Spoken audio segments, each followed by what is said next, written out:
Good morning, this is Avraham Shira for Nahar Shalom and the Chabura. This morning's Shira, entitled God Love, Self-Love,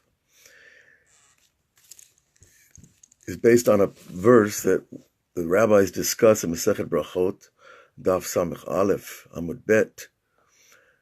V'yahavta et Hashem Elokecha. You love God, the Lord your God. Tanya, Rabbi Eliezer Omer, Im ne'emar b'chol nafshecha, lama ne'emar b'chol mo'odecha, ve'im ne'emar b'chol mo'odecha, lama ne'emar b'chol nafshecha. The Shema is the central feature of spiritual service of the Jew, the constant declaration that God is one. In a world of multiplicity, what can help us more than to recognize the oneness behind the multiplicity? When we say Kriyat Shema, we're declaring the oneness, even though we might not see it, we might not feel it, we might not even know it, but we believe it.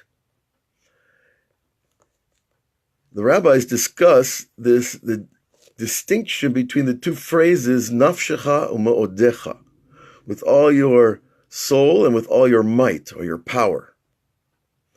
What are these two different things?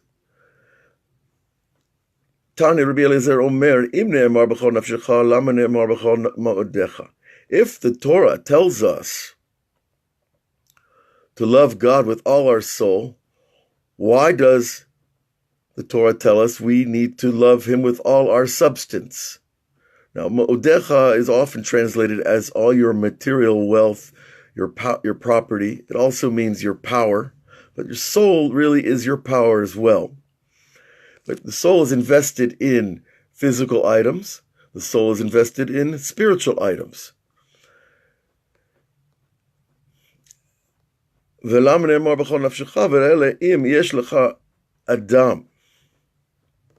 it tells us the distinction between loving God with all your self and loving God with all your substance. אם יש לך אדם שגופו חביב עליו ממונו לכך נאמר בכל נפשך, ואם יש לך אדם שממונו חביב עליו מגופו לכך נאמר בכל מאודיך. That if you have a person who loves himself, his body especially, in other words, the desires of the body, he loves the desires of the body more than his money and his property. About him it is said, B'chol nafshecha, that this person who loves his body, his desires of his body, more than he loves his money, he needs to serve God with all his soul. And if a person loves his money more than his soul, more than his self, if he loves money more than his self, his soul,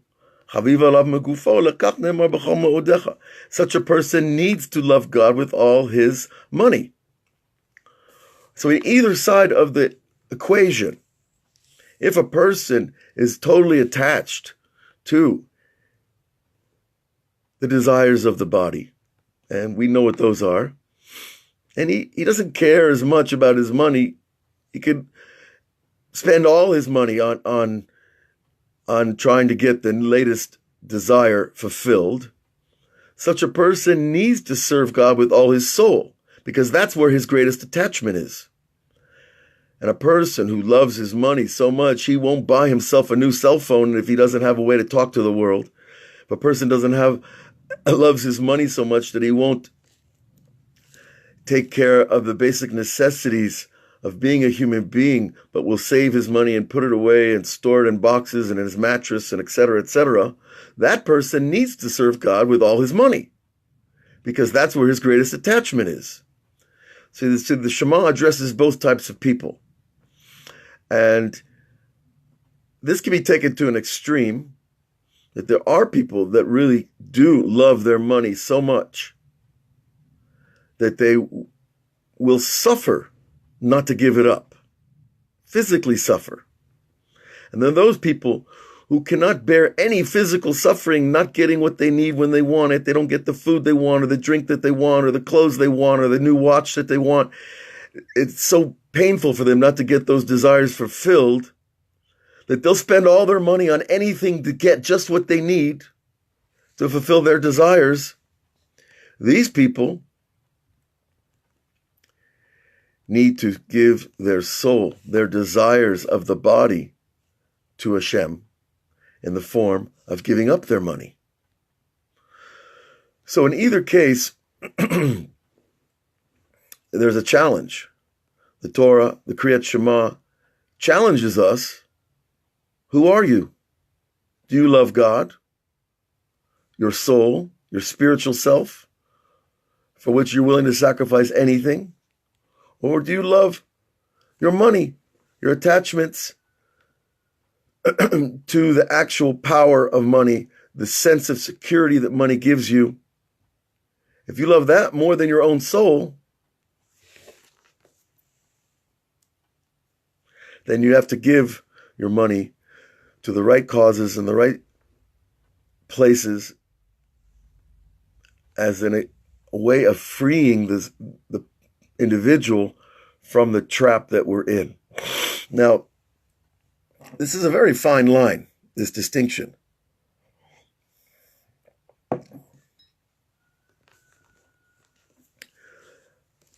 I've seen both types of people, and I have a feeling that most of us have a little bit of both. That we are attached to our physical desires, and yet we are also attached to the desires of the soul that are beneath us. The desires of the soul that are beneath us also include things like honor, glory, fame, recognition. Now, most people will say, but Avraham, we need those things. If I didn't have a desire for glory and fame and money, and I wouldn't have any ambition to do anything. Well, that's a bit of an exaggeration. I think what happens is that when we give our soul and our money to Hashem, we enter into a refining process. Because self-sacrifice for God is a tremendous thing. It is one of the highest things a human being can do. But at the same time, you can't go from ground floor to the top of the Empire State Building of self-sacrifice in one go. There are many floors in between. There are many levels in between total sacrifice for Hashem and total self-absorption. Now, self-love here, of course, is not the self-love where we're loving our higher self, because that higher self is our piece of God in a microcosmic form. And that form is what we're trying to attach to attach to the greater form. When we love God and we love ourselves, those two concepts start to come together. The idea that I am a piece of God, no longer that I can't even identify. I know I have this higher self, this higher power over me, but there are many stages in between. And so we have to work from both sides of the equation. We have to love God, and we have to love our higher self. But the two will merge as one as we climb the ladder. Now, the Gemara brings a story here that really elucidates this idea.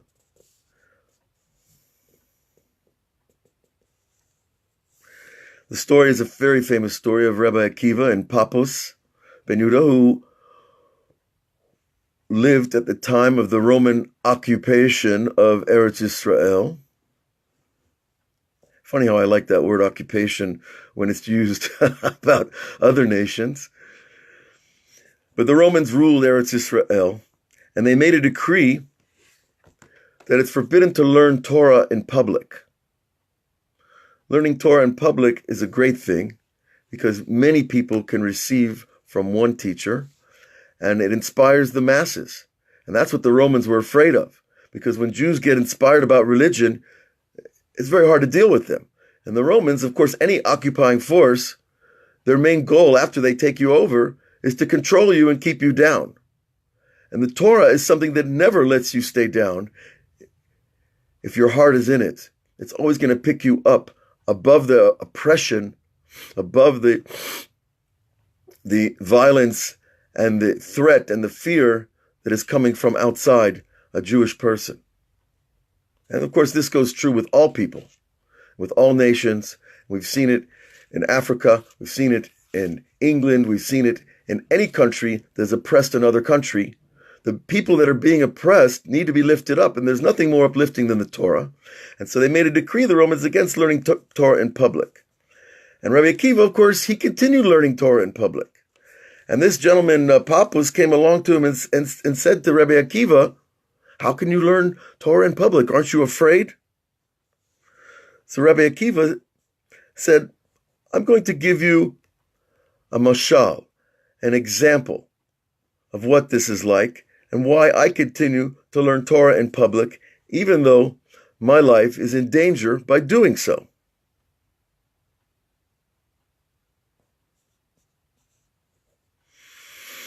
So the mashal goes like this.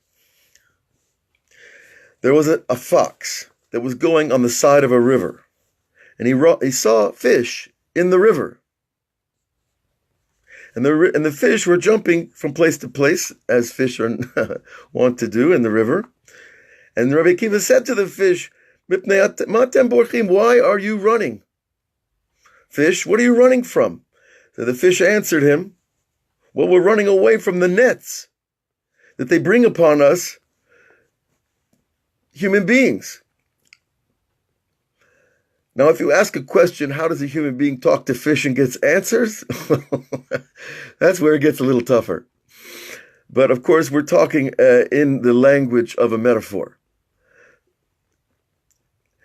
So Rabbi Akiva said to the fish, do you want to come up onto the dry land? Then you won't have to worry about the nets of human beings that come to catch you.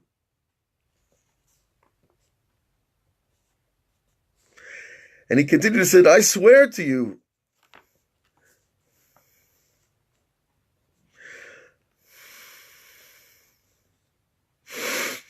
Atem keshem shedaru avotai im avotechem. You are like your fathers, and you will live like your fathers, of course, in the water.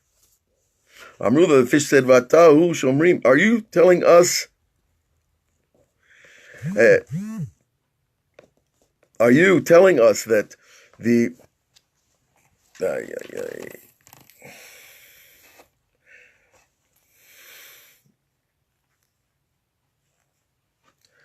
Are you telling us that you are the wisest of the animals? Rabbi Akiva returns to the fish.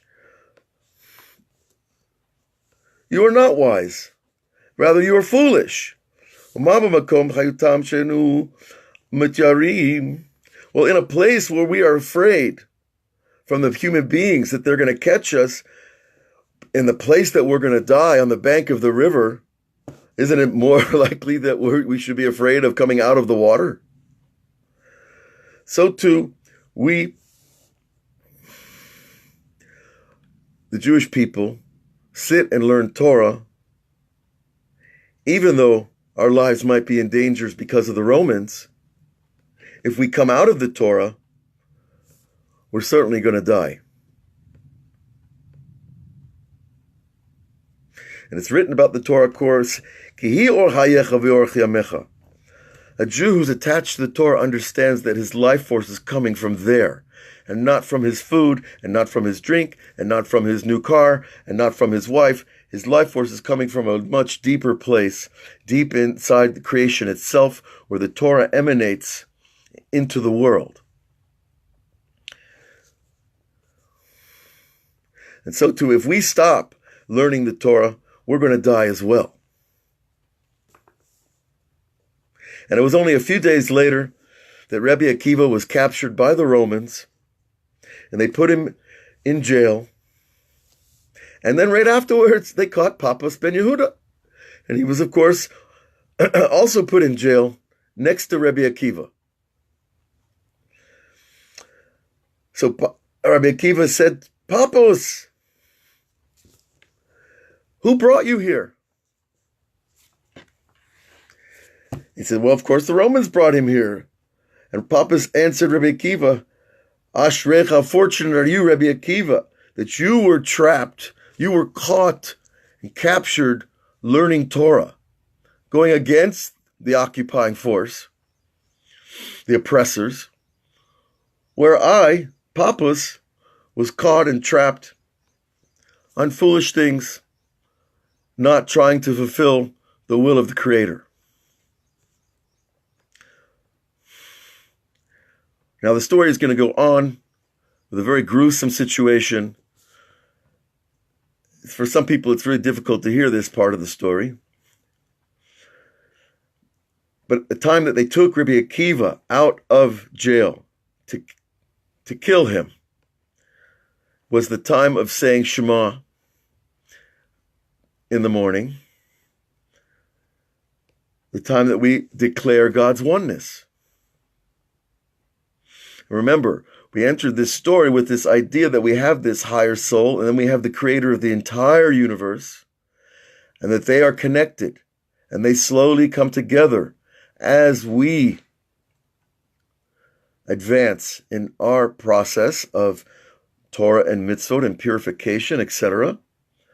So when they took out Rabbi Akiva to kill him, at the time of saying Shema, of saying that God is one, they took metal forks and scraped them across his body, and they put him in a fire, of course. And there's a lot of details here that are mentioned elsewhere that the Romans added to Rabbi Akiva's cruelty by stuffing wet straw inside his cloak in order that he would burn slower.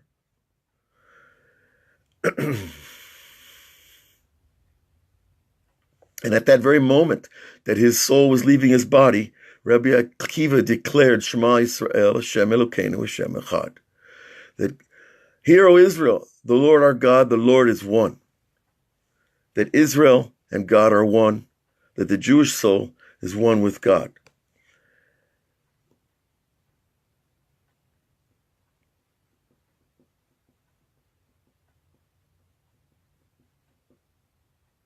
The students were there, watching the sacrifice. I'm sure the Romans loved that, because how much pain. When I first learned this 30 years ago, I wept. I couldn't believe there's such a situation happened. You know, we grow up learning history, but they don't teach about this part of history, you know, in your everyday American elementary school. But nonetheless, the students asked Rebbe Ad Khan, our teacher, is this how far we have to go to serve God? Do we have to give up our body, the things, part of ourselves that we love, and give up our soul, that part of our personality that we also love, our existence in this world? We have to give them both up. Which again refers back to what we talked about, the conflict before, the people who love themselves, or they love their bodies, or they love their souls. And Rabbi Akiva's answer was, all my days I was worried about fulfilling the verse, B'chol nafshecha. I was worried about fulfilling the verse that I could give God my soul, serve him with all my soul. And even if they, afilu notel nishmatcha, and even when they take your soul, how am I going to come to this level of actually fulfilling this verse? This is not the type of an event that a person can orchestrate himself, right? If I want to love God with all my soul, I don't go out and kill myself. That's not called loving God with all your soul. In this case, it has to come from an outside agent. So there are people that I think have stretched this line a little too far. Rabbi Nachman teaches us that you can actually pass away from your enthusiasm of devotion, that there is a moment where a person will love God so much that he just wants to leave this world, which is an extreme, because if I'm here, I need to be here. If God takes me out, then I need to go. But I don't need to be the agent that's causing it.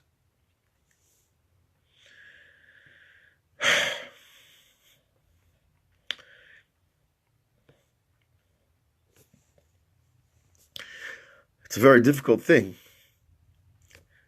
But Rabbi Akiva said the word Echad and he died. He left the world on the word Echad. That Rabbi Akiva's soul and the soul of the universe are one.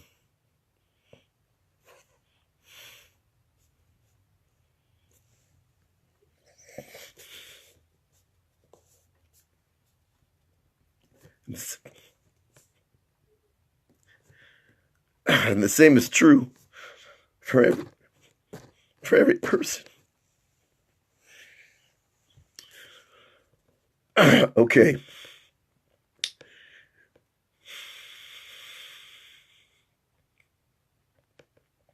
Yatzta bat kol v'amra. A voice from heaven came out and said, Ashreicha Rabbi Akiva, sheyatzta nafshecha b'echad.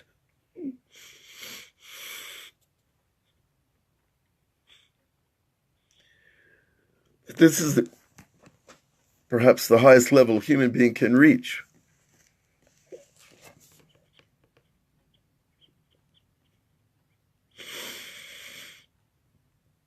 The angels in heaven cried out to God and said, HaKadosh Baruch Hu, Zo Torah v'zo schara.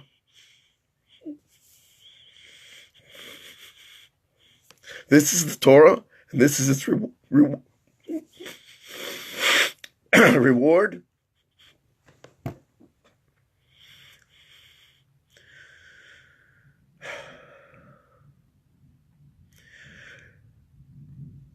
Mimitim yadecha Hashem, mimitim, God, that your hand kills, that life is fleeting. The Marleim, so God answered the angels, Helkam b'chayim, Helkam b'chayim, Ashrecha Rabbi Akiva, Sha'ata mezuman l'chay olam haba. So the voice from heaven went on to say, fortunate is Rabbi Akiva, who went straight to the world to come. Now, this event in the Torah happened after the destruction of the Second Temple, when Am Yisrael was at one of its lowest points in history. They were occupied, they were oppressed, they were abused, they were stolen from, they were raped.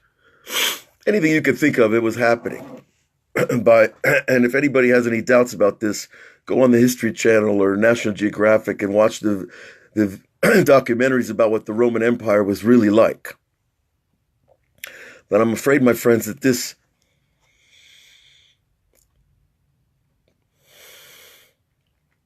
situation has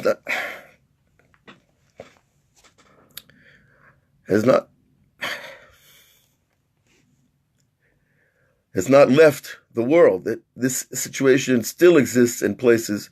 It existed certainly in the Shoah and the Holocaust. What happened in the Holocaust happened to 6 million people. And probably most of those 6 million went just like Rabbi Akiva straight to the world to come.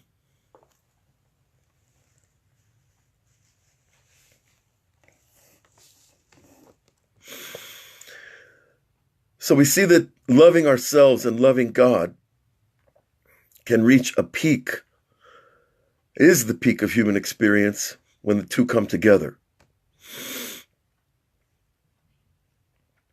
If people doubt this, or they doubt what happened by the times of the Romans, they think that people are making up these stories and they put it all together in the Talmud and made a nice book, I'm afraid they're sorely mistaken.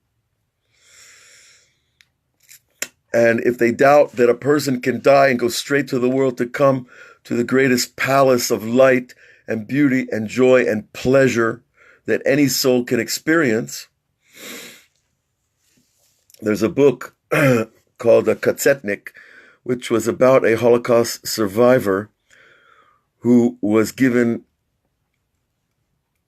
treatment in Switzerland for his trauma through taking LSD. And this was in a hospital applied by doctors. And he reported that once he experienced the drug, he left his body, he went up to heaven, and he saw all his relatives that had died in heaven dancing around a huge Yud Kei Vav Kei, God's name. That God's name and these souls were all dancing in the highest places of heaven. Now you might say, okay, he was hallucinating because he was taking LSD. Well, I'm afraid that we don't understand drugs then if you don't understand that the whole point of taking drugs in the case of the LSD treatment for a Holocaust survivor trauma is to remove the soul from its suffering in the body. So what drugs do is they remove the soul a little bit from the body in order that we can experience a higher thing. And we should never have to know from this, and we should never need such treatments for our traumas. But I think we see here the greatness of the level of dedication that is possible that a human being can have, that we can love God with all our hearts and with all our substance. But we have to take it one day at a time, one moment, one event, one choice. But thank God we have these teachings and we have these ideas passed down to us, because otherwise, what would we turn to? How would we learn? How would we even know? So we're going to finish here for a moment, take a break, and then come back and learn some more of this amazing Torah. And I'll see you in a few moments.